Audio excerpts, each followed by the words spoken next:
with the vendor side of things, that would be Control-Alt-V. So Control-Alt-V, boom.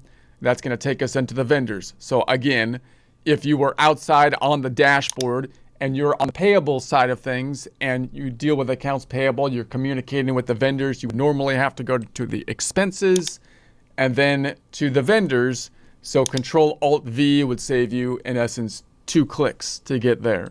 What else do we've got?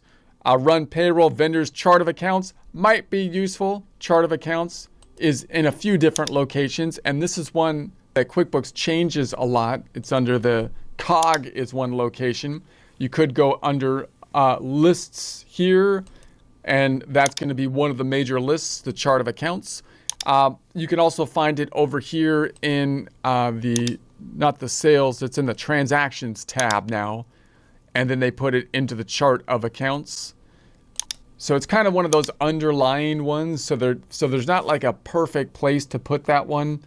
So that's where they currently have it. So that might save you some time if you're on the dashboard and you want to look for the chart of accounts. Control-Alt-A, chart of accounts, boom. So that could be a useful one possibly if you're going in there a lot. The lists